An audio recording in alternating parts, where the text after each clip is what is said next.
Assalamualaikum warahmatullahi wabarakatuh. Waalaikumsalam. Innal hamdalillah nahmaduhu wa nasta'inuhu wa nastaghfiruh wa na'udzu billahi min shururi anfusina wa min sayyiati a'malina. May yahdihillahu fala mudilla lahu wa may yudlil fala hadiya lahu. Asyhadu an la ilaha illallah wahdahu la syarika lah wa asyhadu anna Muhammadan 'abduhu wa rasuluh.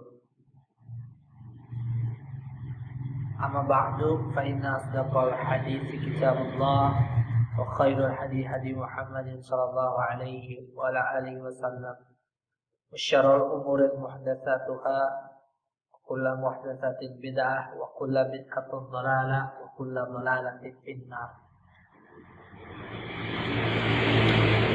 Kita berada pada 10 terbaik, hari-hari terbaik, 10 terbaik, 10 Dzulhijjah. 10 Dzulhijjah. Tentang 10 Dzulhijjah ini, kalau kita perhatikan, kita renungkan, ada perkataan luar biasa dari Syekh Abdul Razak.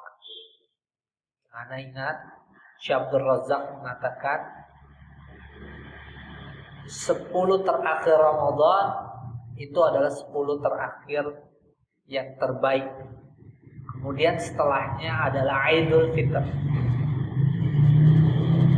Dan 10 awal pertama Dzulhijjah adalah 10 awal terbaik. Dan setelahnya apa? Idul Adha. Ini luar biasa kalau kita renungkan.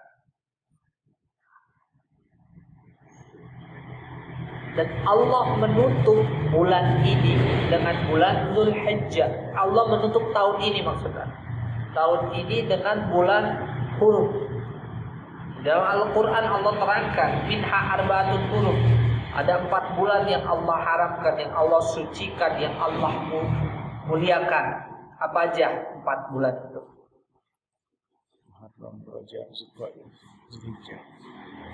Apa aja?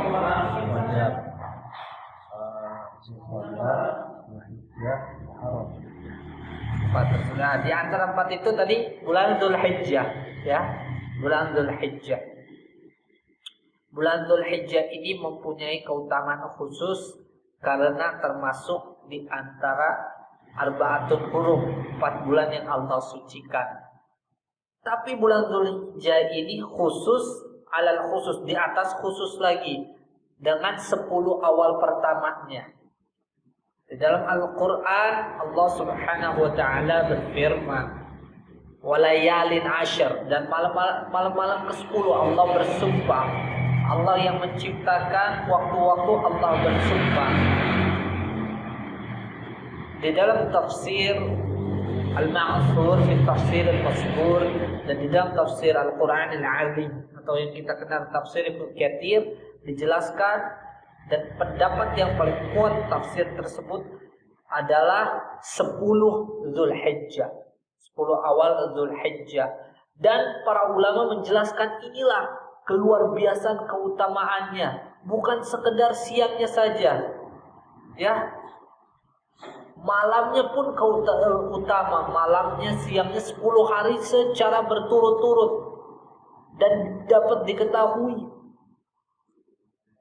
Walayalin ashar, dan hadis yang sharih, yang jelas, bahkan sahih hadisnya, ma min ayyamin ala amal salih fihinna ahabbu ila Allah min hadhil ayyam, yani al-ashr. Qalu walal jihadu fi sabilillah, qala walal jihadu fi sabilillah illa rajulun kharaja bi nafsihi wa malihi wa lam yarji min dzalika illa bi syai'. Dan suatu hadis yang menerangkan bahwa Rasul sallallahu alaihi wasallam bersabda, ya, bahwa tidak ada suatu amalan yang lebih dicintai oleh Allah melebihi daripada 10 awal pertama ini. Para sahabat bertanya, meskipun jihad di jalan Allah, meskipun jihad di jalan Allah, kecuali siapa? Orang yang mati syahid. Orang yang keluar dengan dirinya dan hartanya dan tidak kembali lagi dengan sesuatu pun. Jadi 10 awal pertama ini tidak ada yang bisa tandingi amalnya. Kecuali yang mati syahid. Meskipun jihad dan amalan-amalan yang lainnya. Amal soleh itu adalah suatu amalan yang sesuai dengan sunnah Rasulullah SAW. Ketaatan, baik itu lahir maupun batin. Dan amal soleh itu harus ada akidah yang sahih di dalamnya. Harus sesuai syariat dinul Islam yang dibawa oleh Nabi Muhammad SAW. Itulah suatu amal yang saleh.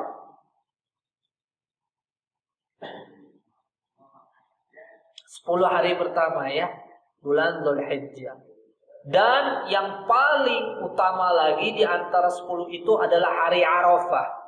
Hari Arafah. Nabi SAW ditanya, su'ila Rasulullah SAW an saumi yaumi Arafah. Rasulullah SAW ditanya tentang puasa Arafah. Kata Nabi SAW, yukaffir sanatal madiyah wal baqiyah. Puasa Arafah menghapuskan dosa yukaffir sanatal madiyah, 1 tahun yang lalu, wal baqiyah, dan sisanya. Maksudnya 1 tahun yang akan datang, as-sanah allati ba'daha, setahun yang setelahnya. Lihat, 1 hari berpuasa, 1 hari berpuasa di jalan Allah. Puasa Arafah menghapuskan dosa 2 tahun. Kapan puasa Arafah? Ketika orang-orang sedang wukuf di Arafah. Bagi orang yang tidak menunaikan ibadah haji, maka disunahkan ia untuk puasa Arafah. Hukumnya sunat muakkadah puasa Arafah ini. Dan tanggal 10-nya adalah hari nahar, hari kurban ya, hari penyembelihan, hari udhiyah. Baik. Pada kesempatan kali ini Ana akan membahas dari risalah tipis saja karena waktu ya. Kecuali kalau kita dari sore sampai malam itu ada kitab yang dari Saudi itu yang Ana cerita, itu alhamdulillah udah sampai. Ana pas baca, wah Ana bilang ini nggak akan cukup ini kalau kajian 2 jam juga. Karena itu dibahas dengan takhrijnya, kemudian pendapat para ulama, ikhtilaf ulama dijelaskan dan apa penyebab ikhtilafnya, dan banyaklah panjang lebar. Kesempatan kali ini Ana akan bahas kita yang ini aja, ikhtisar aja, ringkasan. Wa fil udhiyah iya sunnah abina Ibrahim alaihi salam. Udhiyah jadi tentang berkurban ini adalah sunnah abina, ayah kita Nabi Ibrahim alaihi salam. Ayah. Wa fiha taqarrub ilallah. Berkurban itu adalah jalan taqarrub kepada Allah, mendekatkan diri kepada Allah. Bi iraqatid dam, dengan cara mengeluarkan darah penyembelihan. Itu adalah bentuk taqarrub kepada Allah pada hari 10 Dzulhijjah, tentu dengan hari-hari tasyriqnya. Wa fiha tawsi'atu 'alal akhal wal fuqara yaumal 'aid. Dan ini adalah kita memberikan keluasan, maksudnya membagi-bagikan rezeki kepada keluarga serta kepada orang-orang fuqara, orang-orang fakir pada hari raya Aid. Wal ihda lizawil qurba wal jiran. Dan ini merupakan ketika kita menyembelih adalah memberikan hadiah kepada orang-orang terdekat, kerabat dan jiran. Jiran artinya adalah kepada para tetangga. Bayan bagi anta ta'allam fiqhul udhiyah. Oleh karena itu layaknya kita mempelajari fikih kurban, fikih udhiyah. Jadi ini kita sebutlah kajiannya fikih udhiyah muyassar. Jadi tentang fikih udhiyah ya, fikih kurban yang kita pakai yang ringkasan ya, yang mudah. Idza kunta sabbahi aw hatta illam takun turidu an tudahi fayan bagi anta ta'alam fiqh udhiyah lita'alam man yas'aluk an dzalik. Karena kalau kita mau berkurban, layaknya kita harus mempelajari bagaimana tata cara berkurban.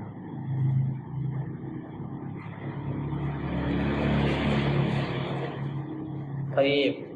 Jadi tentang masalah kurban ini disyariatkan di dalam Islam, ya.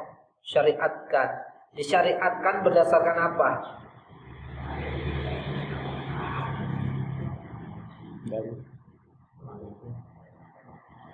Syariatkan berdasarkan dalil. Dalilnya dari mana? Quran dan Taib. Kalau dari Al-Quran ada yang tahu ayatnya apa? Fasholli li rabbika wanhar. Fasholli, salatlah li rabbika, karena rabbika wanhar, dan berkurbanlah. Ini dalil disyariatkannya berkurban. Dalil dari Al-Quran, dari hadis diriwayatkan dari Anas bin Malik radhiyallahu anhu yang mengatakan qala doha Nabi sallallahu alaihi wasallam bi kabsyabaini amlahaini aqranaini dzabahuma bi yadihi wa samma wa kabbara wa wada'a rijlahu ala sifahihima.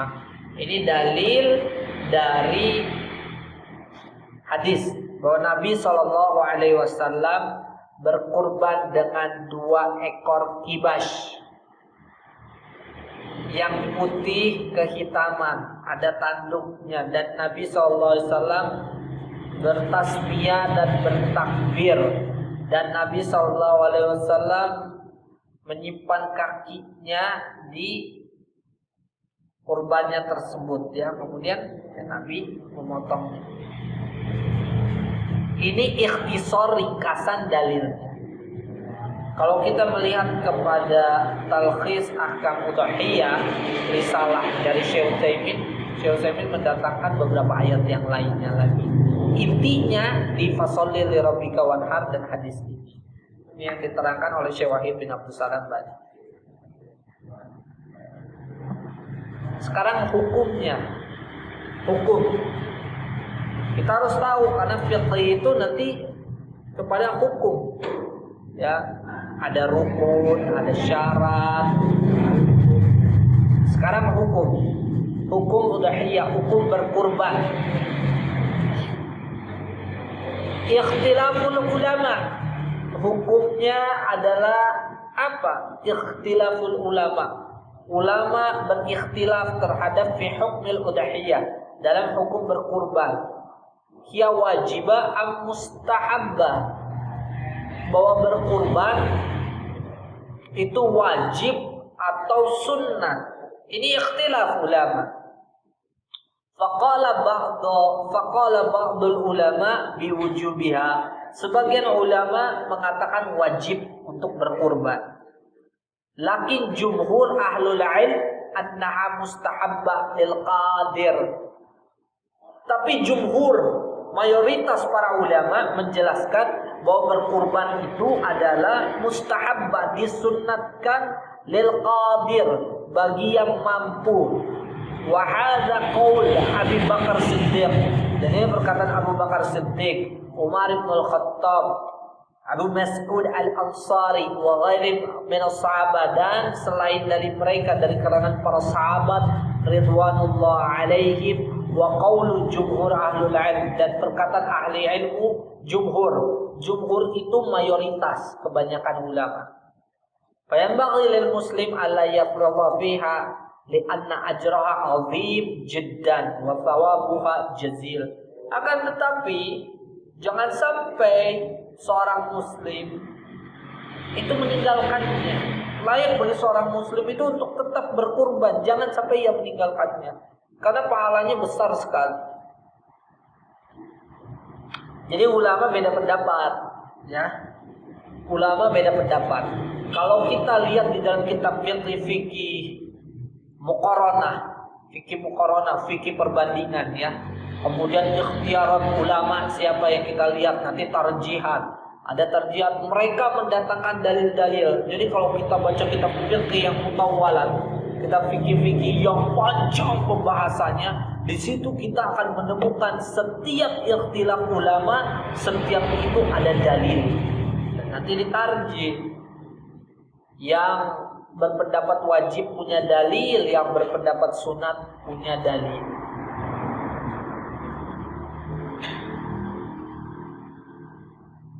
Ada yang tahu nggak dalil yang mengatakan wajib? Antum tahu? Saya tahu. Saya lupa hadisnya dari siapa sama dua itu. Kayak gimana? Barang siapa yang tidak berkurban maka jangan mendekati tempat sholat.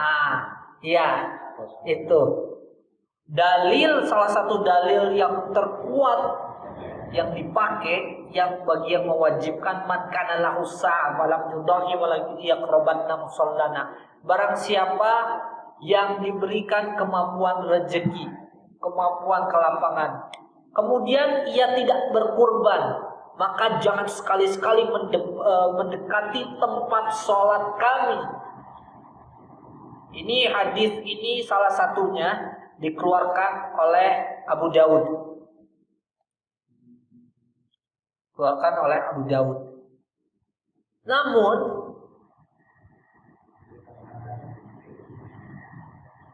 dalam sanadnya ini diperselisihkan. Ini ada sanadnya sampai kepada Rasulullah atau tidak. Jadi ini matan hadisnya ini marfu' atau mauquf. Para ulama menjelaskan, misal contoh di dalam syarah Bulughul Maram, kitab Subulus Salam, itu dijelaskan masalah ini. Dijelaskan bahwa dalil ini dalil yang mewajibkan. Jadi ada bab wajibnya berkurban dengan dalil ini.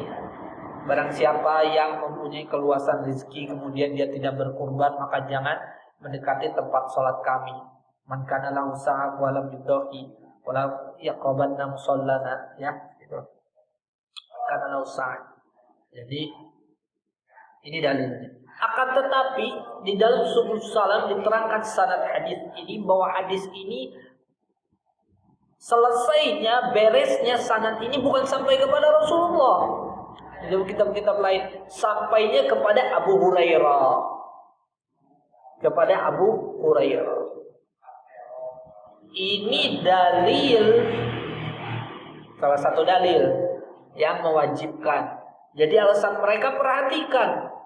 Katanya orang yang sampai tidak berkurban, sampai dilarang untuk mendekati tempat sholat, ancamannya keras sekali. Ini menunjukkan wajib. Ini dalilnya. Yang kedua, fasholli li rabbika wanhar, dipakai dalil itu juga karena Allah mengkaitkan masalah sholat dan kurban. Yang ketiga, inna sholati wa nusuki, setelah sholat kurban lagi. Inna sholati wa nusuki wa mahyaya wa mamati lillahi rabbil alamin. Nah, itu dalil yang mewajibkan. Dalil yang mengatakan itu sunnah, gak wajib.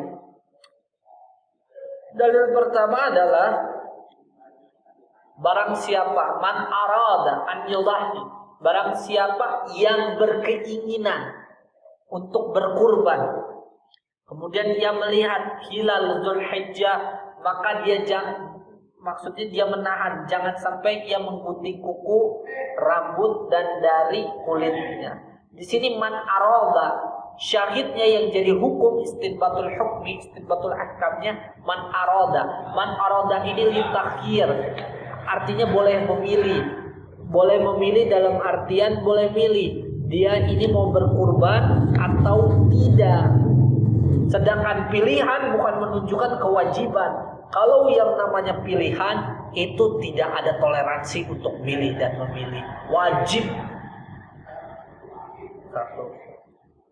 Dalil yang kedua, ada riwayat yang menjelaskan bahwa Abu Bakar dan Umar tidak berkurban pernah dalam keadaan mereka lapang. Tapi dalil ini juga ihtimal, sebagian ulama mengatakan bisa beberapa kemungkinan. Wallahu a'lam. Ana melihat banyak dari ulama itu menjelaskan tentang sunnat muakkadah, ya, tentang masalah ini di dalam kitab-kitab mereka. Tapi ada yang mengatakan begini, wajib bagi orang yang mampu. Wajib bagi orang yang mampu. Berdasarkan tadi dari man kana lausa walam yudahi fala yaqrabanna musallana. Akan tetapi sanad ini mauquf sampainya kepada Abu Hurairah. Menjadikan hujjah sampai mengatakan ini marfu hukman. Tapi jumhur ahlul ilm, dan di sini diterangkan para sahabat menjelaskan bahwa ini adalah jumlahin jumhur ahlul ilm annaha mustahabbah lil qadir. Ini merupakan sunnat bagi yang mampu melaksanakannya. Dan ditutup perkataannya oleh Syekh Wahid bin Abdul Salam. Syekh Wahid bin Abdul Salam Bali. Maka selayaknya bagi orang muslim untuk tidak lalai dari masalah ini, berarti sunnah dalam pandangan mu'alif, ya, dalam pandangan mu'alif, karena pahalanya besar. Walhasil ini sebenarnya untuk membahas secara dalam, terjihatnya ini panjang, jadi ana ringkasnya gini. Jumhur mengatakan sunnah, ya, jumhur. Kalau Abu Hanifah, Hanafi, kemudian Syekhul Islam Ibnu Taimiyah mengatakan wajib. Syekh Abdul Azim berpendapat, Syekh Abdul Azim Al-Badawi di Al-Wajiz, wajib. Ada ikhtilaf di kalangan para ulama tentang. Baik. Bima yudahil insan, dengan apa seseorang itu udahiyah berkurban.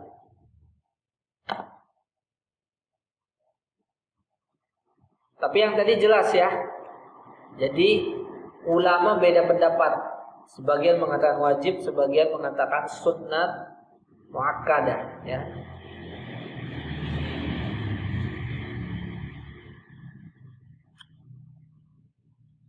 Dengan apa seseorang itu berkurban? Nah, jawabannya ada di dalam Al-Qur'an, min bahimatil an'am, dari bahimatil an'am. Apa itu? Itu adalah ghanaman. Ghanaman tuh kambing, au baqaran, sapi, au ibilan, atau unta. Nah, selain daripada yang kambing atau kan ada kambing domba, biri-biri, sapi, unta. Selain daripada ini, maka tidak memenuhi syarat untuk dijadikan hewan kurban. Pembahasan berikutnya ma'aqalasin al-udhiyah. Aqallas, jadi usia yang paling kecil untuk dikurbankan. Jadi kalau al-jadhu min ad-da' ay ma balagha sittata ashhur. Jadi seperti domba itu 6 bulan. Sampai kepada 6 bulan baru bisa untuk dikurbankan. Tsaniya min al-baqar min al-ma'azid. Jadi kalau ada kambing yang lepas 2 gigi, maka saro sitnatain mabalagho sana akamila. Jadi kalau kambing yang lepas 2 gigi itu 1 tahun usianya dikurbankan. Kalau sapi ini mau dikurbankan, kurban sapi yang sampai kepada 2 tahun masuk ke 3, 2 menjelang 3 tahun, nah itu usia minimal untuk dikurbankan. Kalau ibil itu unta itu berapa? Yang sampai 5 tahun, udah 5 tahun jalan ke 6, itu yang sah untuk dikurbankan. Sekarang berapa orang yang memenuhi syarat ya dalam masalah pengorbanan ini? Kan suka ada yang namanya seperti gimana. Nah, tujzi'u an rajulin wa ahli baiti wa in katsira. Memenuhi maksudnya sah, memenuhi syarat seorang laki-laki kepala rumah tangga dan seluruh wa ahli baitihi dan seluruh keluarganya meskipun banyak.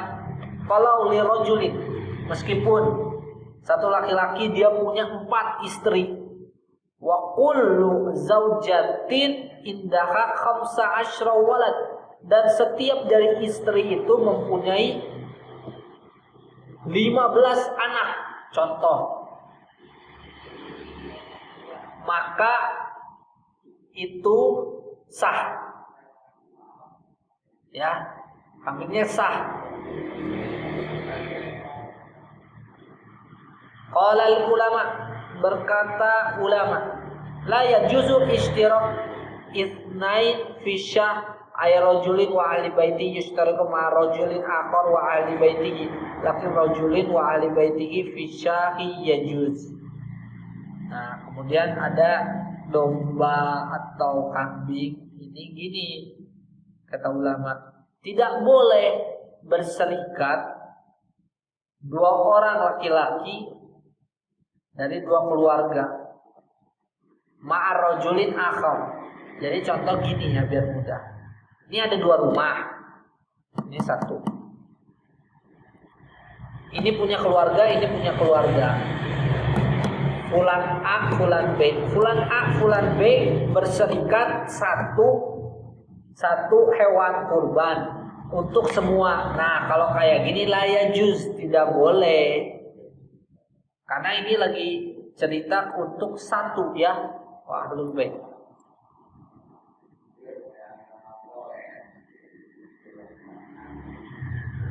Al-Baqarah, kalau sapi itu tajzi'u an sab'ah, itu boleh untuk 7 orang, sapi 7. Dan dalilnya fa'an Jabir bin Abdullah qala, li Jabir bin Abdullah, ishtarakna ma'an Nabi sallallahu alaihi wasallam, aku sama Nabi sallallahu alaihi wasallam fil hajj wal umrah. Ishtirak ya, ishtirak bersama Nabi sallallahu alaihi wasallam di haji dan umrah. Umrah kullu sab'a fi badana. Jadi setiap dari kami itu keseluruhannya ada 7 orang. Faqala rajulun li Jabir, ayashtariku fil badana, apakah kita gabung ishtirak tuh fil badana. Badana itu artinya unta. Ma yushtariku fil juzur qala ma hiya illa minal budni. Nah, faidahnya dari hadis ini, onta boleh untuk 10 orang dari hadis ini. Onta boleh untuk 10 orang. Dalil yang berikutnya, wa anhu radhiyallahu anhu qala naharna ma Rasulillah sallallahu alaihi wasallam bil Hudaybiyah al badana an sab'ah. Jadi Nabi sallallahu alaihi wasallam itu bersama tadi Jabir, kami bersama Rasulullah sallallahu alaihi wasallam di Hudaybiyah, dan kami berkurban di situ 7 untuk atas nama 7. Wal baqarah an sab'a. Jadi unta 7, baqarah 7, sapi 7. Tapi kalau unta untuk 10 pun boleh. Ini waktu itu lagi menceritakan 7. Sekarang waktu udhiyah, waktu berkurban. Ai mata tuzbaul udhiyah. Kapan disembelihnya penyembelihan itu? Ba'dun nas. Jadi kalau udhiyah itu adalah waktu kita berkurban, itu pengorbanan ibadah itu udhiyah namanya. Ada yang sebagian bilang karena disembelihnya pada waktu duha, udhiyah. Jadi ketika disembelih, penyembelihan tersebut disebut udhiyah. Maka Idul Adha, Eid itu kembali secara yang terbiasa hari raya, ya kan, dan ada terus udhiyah berkurban. Kalau Idul Fitr kembali, fitr itu artinya kembali makan dan minum gitu. Dan kalau kita perhatikan, ada takbir juga mutlak, ada takbir muqayyad. Kalau takbir mutlak Idul Adha 10 hari.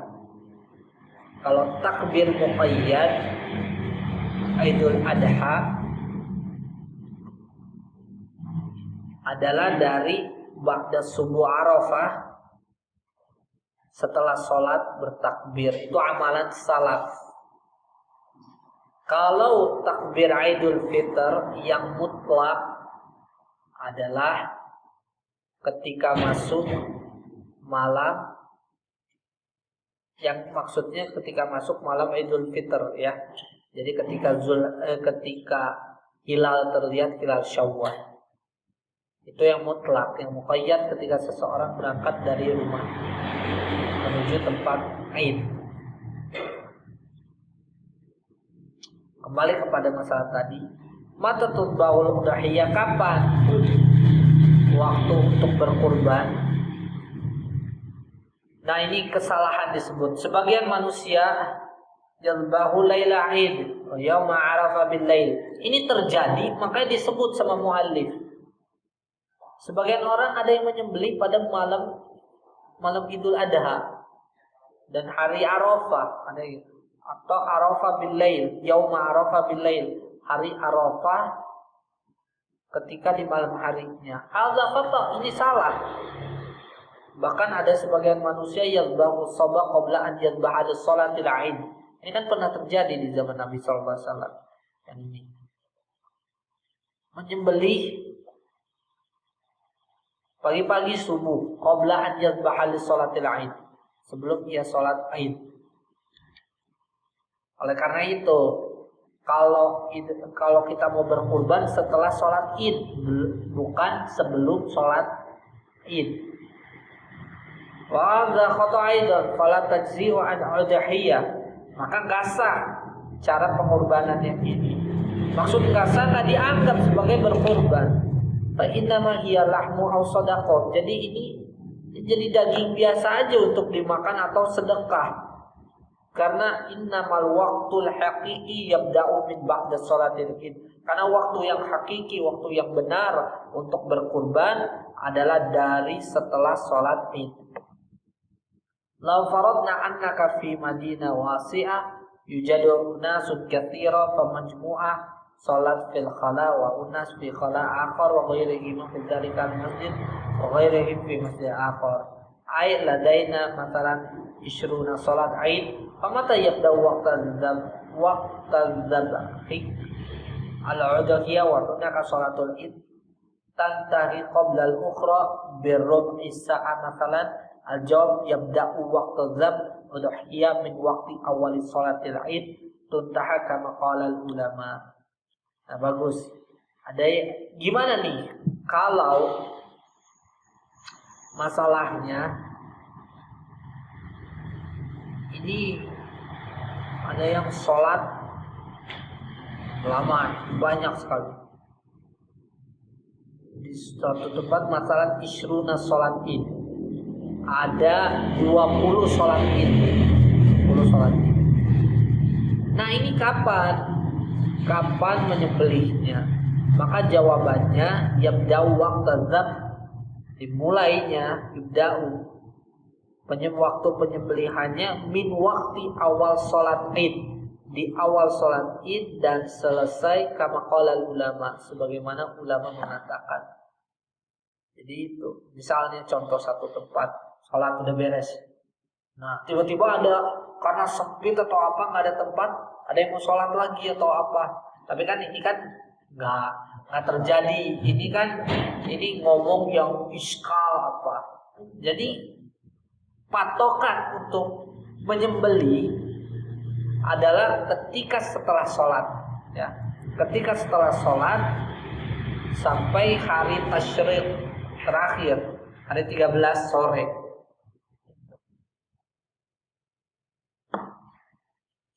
Itu waktunya, waktu untuk menyembelih. Sekarang kaifiyat azab, bagaimana menyembelih itu? Nabi SAW kan ada dalil tadi bahwa Nabi itu menyembelih kabsyabain, 2 kibas, 2 kambing besar, amlahain itu 2 itu mafihi bayad wassawad wal bayad aktsar. Jadi 2 warna, putih dan hitam, tapi putihnya lebih banyak. Ya. Kemudian Nabi SAW menyembelih kedua hewan tersebut, hewan kurban biyadihi, dengan tangannya, tangan sendiri. Jadi merupakan sunnah, salah satu bentuk sunnah ketika menyembelih mudhahi, orang yang berkurban tangan dia sendiri yang motong. Laki-laki misalnya kita motong, kita menyembelih, coba kita melihat biyadihi, kita amalkan dengan tangan kita, karena Nabi SAW dengan tangan Nabi sendiri kita motong. Antum udah pernah belum? Tuh kalau kurban kambing ya belum pernah. Yang udah apa? Luar praktek tapi Enggak, yang udah apa? Pernah nggak ini? belum. Ya udah berarti belum. Akan tanya itu. Nah, usamma wa kabbara. Jadi belum kan? Ya. Nah, kayak antum belum aja harus muter-muter jawabnya, langsung ke intinya. Nah, ia janibul unuq. Abja'a al-khuruf ala janbihi al-aisar wa yakunul ayman lil a'la wa da'a rijlahu ala janubi al-akhar wa yadbah. Nah, jadi Nabi SAW itu menyembelih dengan tangannya sendiri. Ya, ditidurkan. Wa da'a rijlahu. Nabi meletakkan kakinya. Kalau kita perhatikan di kaifiyat menyembelih ini tidak ada syarat untuk menghadap kiblat. Sebagian orang mengatakan wajib ketika menyembelih menghadap kiblat. Tapi kalau kita memperhatikan dalil ini dan kita bisa mengambil faedah, tidak menjadi syarat sah kurban menghadap kiblat dalam penyembelihannya. Sekarang madza yaqul athna'ul dzab? Apa yang dikatakan di tengah-tengah penyembelihan? Jadi ketika berkurban kita mengucapkan apa bagi orang yang berkurban? Nabi SAW hina madzabaha qala, ketika Nabi SAW menyembelih, kan Nabi SAW mengatakan bismillahi wallahu akbar, hadza anni wa amman lam yudahi min ummati. Ini satu. Yang riwayat lain bismillah bismillah, Allahumma taqabbal min Muhammad wa ali Muhammad wa min ummati Muhammad. Itu yang diucapkan. Madza yustahabbu fil dzam? Apa yang disunnahkan, yang istihbab, yang disukai, ya sunnah hukumnya ketika menyembelih? Yang pertama adalah membuat pisau untuk nyembelih itu tajam. Itu satu. Yang kedua, menyegerakan untuk menyembelih. Dalilnya misalnya di hadis Arba'in, Inna Allah katabal ihsan ala kulli syai'in fa idza qataltum fa ahsinul qitla wa idza dzabhtum fa ahsinul dzibha wal yuhidda ahadukum syafratahu falyurih dzabihatahu. Nah itu. Maka segerakanlah penyembelihan. Segera. Nah ini sunnah kan? Kemudian yang berikutnya, jika kita keluar Idul Adha, maka disunnahkan juga kita untuk tidak makan terlebih dahulu. Jangan salah bahasa ya. Ada orang yang mengatakan kalau Idul Adha kita puasa dulu sebelum. Kalau waktu Idul Adha, jadi maksudnya sebelum sholat, katanya kita puasa dulu. Pernah kan antum dengar kan? Bukan puasa dulu, tapi tidak makan dulu. Karena kalau Idul Fitr sunnahnya kita sebelum berangkat sholat makan dulu, sarapan dulu. Kalau Idul Adha tidak, jawabannya makannya setelah dari sholat Id kita menyembelih, ya kita makan penyembelihannya tersebut. Jadi kalau untuk sholat Id sebelumnya makan dulu, kalau Idul Adha tidak makan.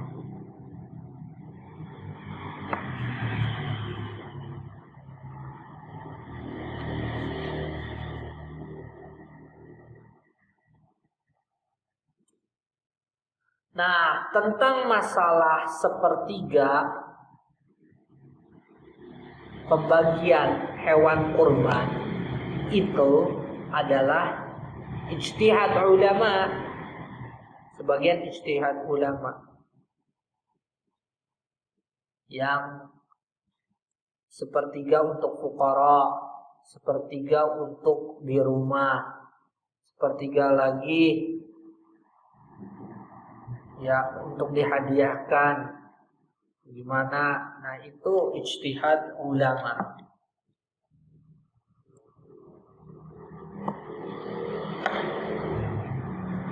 Sekarang itu ringkasnya gitu aja ya. Sekarang, hal yajuzul udhiyah bi unsa, boleh tidak berkurban dengan hewan kurban betina? Nah, jawabannya yajuz at-tadhiyah bil unsa wa dzakar. Boleh betina ataupun jantan, lakin az-dzakar afdal. Akan tetapi jantan itu lebih utama, wa aula. Kenapa? Karena dua alasan. Menyembelih dengan hewan jantan itu lebih utama. Karena ada dua alasan. Yang pertama, annahu aktsar samanan minal unsa fil ghalib. Harganya itu lebih mahal. Jadi jantan itu lebih mahal daripada betina. Ini faidah untuk tukang dagang juga ya. Kalau ada tukang dagang hewan kurban jadi tahu. Itu satu. Yang kedua, anna Nabi sallallahu alaihi wasallam doa bi dzakar. Nabi sallallahu alaihi wasallam menyembelih dengan jantan, hewan jantan. Sebagaimana ini ada di dalam Sahih Muslim. Yang tadi Nabi sallallahu alaihi wasallam menyembelih dengan 2 kibash. Itu jantan ya. Dan faidahnya semakin mahal kurban yang kita beli, semakin afdol, semakin utama. Tapi jangan tanya, Ustaz apa hukumnya nawar kalau mau beli? Kan ini semakin mahal semakin afdal. Nah, anak bahas itu. Baik. Ayo ma'afdal. Sekarang mana yang lebih utama? Jadi kita masail pendek tapi penting ya. Ini anak rasa anak cukup bahas ini. Karena nanti ada kitab-kitab tentang aib itu yang tentang masalah itu ada panjang lebar. Cuma anak rasa kalau ini insya Allah mencukupkan ya untuk kita ya kan, untuk kita. Kecuali kita tahqiq bahas seluruh masail nanti babnya beda lagi. Kan kita belajar itu dari harus yang dasar. Masa ini alhamdulillah ya. Alhamdulillah. Ayyuhuma afdal? Sekarang mana yang lebih utama? Berserikat, gabung dalam sapi 7 atau 1/4, setengah atau seperti apa? Maka jawabannya al-afdal antatbahasyah. Maka terhadap kambing, domba itu lebih utama nyembelih itu daripada sapi yang dimana sapi itu berserikat. Alasannya kenapa? Ada 2. Yang pertama, karena kalau menyembelih kambing, domba itu kamilah, sempurna. Maksudnya kita aja menyembelihnya. Bukan berserikat atas nama ini beli segini patungan gitu, enggak. Ya, itu satu. Jadi kalau patungan itu bukan kambing, kambing patungan ya kan. Yang kedua, li'anna Nabi sallallahu alaihi wasallam doa bi afdali syai' wa huwa asy-syai' wal ghanam. Law kana al-baqar afdal la dha'a bihi Nabi sallallahu alaihi wasallam. Nabi SAW tentu menyembelih dengan hewan yang paling utama. Dan coba kita lihat Nabi SAW menyembelih dengan apa. Tapi di sini ada tafsil, ada rinci. Kalau serikat sapi dengan kambing itu kayak gimana? Ternyata ada serikat. Wah, itu tafsil perincian. Nah, sekarang ayyuhuma afdal? Antas basya, antas baqarah. Mana yang lebih utama? Menyembelih kambing, domba atau menyembelih sapi? Nah, jawabannya al-afdal antas baqarah. Nah, ini kalau sekarang menyembelih sapi itu lebih utama. Di anna baqarah dzabiha kamila kadzabiha syah, fala fadla lisyah 'alaiha. Bal baqarah afdal min hali kathratil luhum. Di sini diterangkan sapi lebih utama. Jawabannya iya kalau sendiri. Kalau sendiri gitu.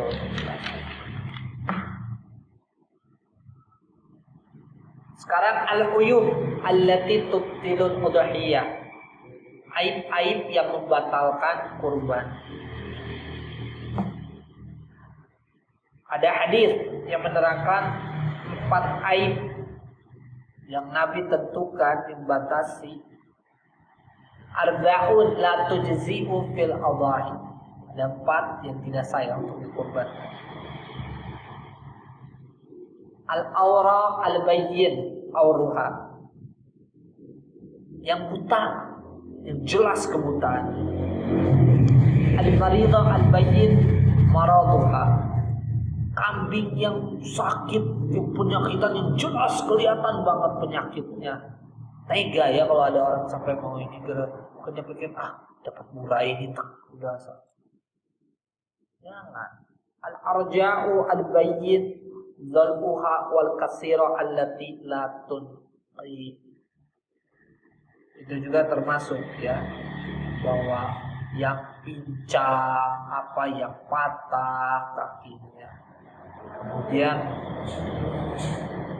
yang tulangnya rusak, yang nggak bisa jalan, itu termasuk di dalam. Ba'dul uyub allati tukrahu fil udhiyah wa la tubtiluha. Kalau tadi kan seperti yang buta, kemudian yang sakit, kemudian yang pincang. kemudian yang rusak tulangnya apa seperti begitu, yang hancur lah, yang cacat, itu kan udah sah. Sekarang nggak sah berarti nggak boleh ya. Nah sekarang tentang yang makruh, penyembelihan yang makruh tapi tidak membatalkan pengorbanan. Yang pertama adalah antakuna maqtu'a al-udhun. Jadi kupingnya, telinganya itu sobek atau potong, itu makruh. Antakuna maqsura al-qan. Yang kedua tanduknya patah.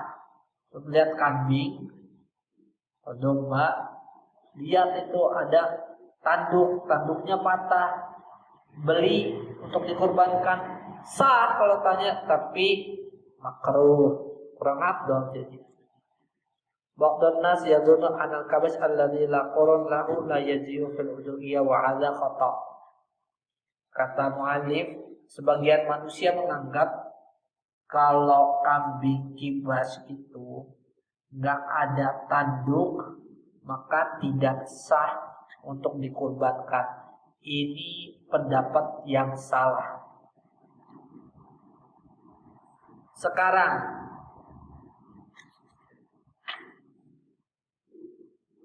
kesalahan-kesalahan dalam penyembelihan. Yang pertama, ngasih upah. Ada yang jaga panitia apa semua dikasih uang nih karena kurban, nggak boleh ini. Dan ada datang dalilnya, nggak boleh. Dalilnya dari Ali bin Abi Thalib, qala amaroni Rasulullah sallallahu alaihi wasallam an aquma ala budnihi wa an aqsima jilalaha wa juludaha wa an la u'tiya al-jazira min hasyai'an, dan aku tidak diperbolehkan memberikan upah. Nahnu, ya nggak boleh ya, nggak boleh memberikan upah. Wa in kana hadza jazir rajulan faqiran, meskipun dia fakir nggak boleh kasih upah. Coba antum lihat orang-orang yang jadi panitia, penjaganya semua sekarang suka minta-minta, ya kan? Kalau nggak minta dialah karena udah bantu atau apa. Nah ini nggak boleh. Bai'ul jildil udhiyah, ini yang kedua yang nggak boleh, menjual kulit penyembelihan. Jadi kita nyembelih domba atau apa, kemudian kulitnya dijual, nggak boleh. Yang ketiga, berserikatnya orang di dalam penyembelihan sapi lebih dari 7 orang, ini kesalahan juga. Sekarang pembahasan ya.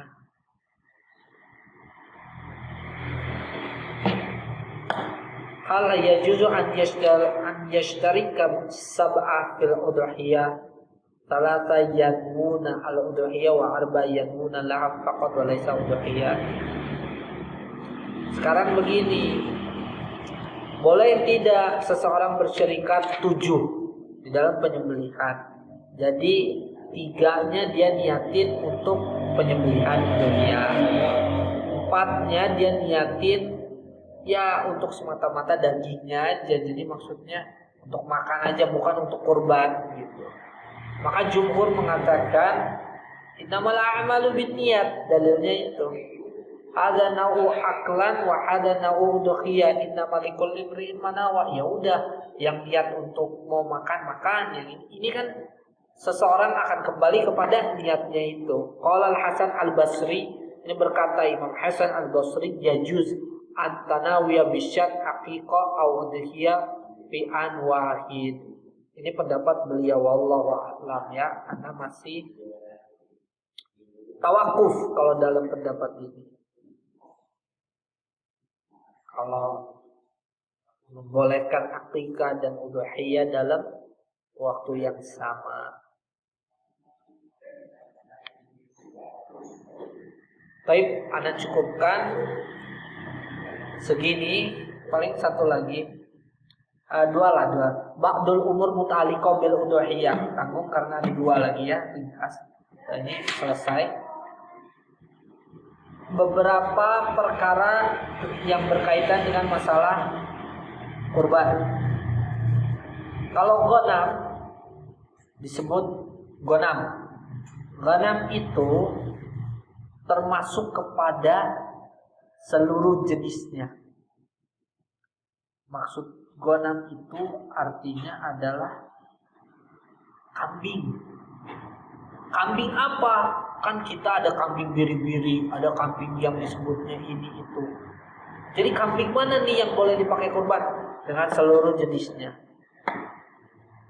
Sekarang kalau disebut wa idza atlaqal baqar, jika dimutlakan bakor, sapi, yurid biha al baqar wal jamus. Yang dimaksud adalah sapi plus kerbau. Jadi kalau ada yang tanya, kerbau itu sah nggak di ini apa? Dikurbankan? Nah, jawabannya wal jamus, dan ini termasuk dari bakor, dari sapi jenis. Idza atlaqal ibil, jika dimutlakan unta ibil, yurid ibil al bakhut, ini juga termasuk kepada ibil kan unta. Unta itu kan ada punuknya kan di belakang. Nah, ada juga unta yang tidak ada punuk. Dan ini juga termasuk kepada unta. Jadi jangan menganggap oh berarti ini nggak ada punuk, berarti nggak boleh. Enggak, ini termasuk kepada unta juga. Nah, wa ghairu bakhuti, nah yang nggak punya punuk ini malahu sinam wahid atau sinamain. Jadi bisa nggak punya dua-duanya punuk, bisa cuma satu aja, satu lagi nggak punya. Sekarang orang yang memudhahi itu syurutnya apa? Maksudnya orang yang mau berkurban itu syaratnya gimana? Nah, disunnahkan baginya untuk tidak menggunting kuku, mencukur rambut, dan termasuk rambut ketiaknya, bulu ketiaknya, termasuk juga bulu kemaluannya, jadi semua anggota tubuh juga. Sampai kapan? Sampai kapan? Hatta Antum bilang tasyrik tadi. Salah, enggak. Hatta yudhahi. Jadi sampai berkurban. Jadi batasnya gini, jangan beranggapan oh sekarang kita mau sholat Idul Adha, kita harus bersih-bersih, cukur ini. Enggak. Kalau Idul Adha bagi orang yang berkurban, ya dia sampai berkurbannya. Nah setelah itu baru boleh. Taib, itu saja Anda cukupkan dari ringkasan Risalah Abdurrahman Al-Bahiyah fi Fiqh Udhiyah karya Syekh Wahid bin Abdul Salam bin Bali yang dikumpulkan oleh Khalid bin Mahmud Al-Juhani.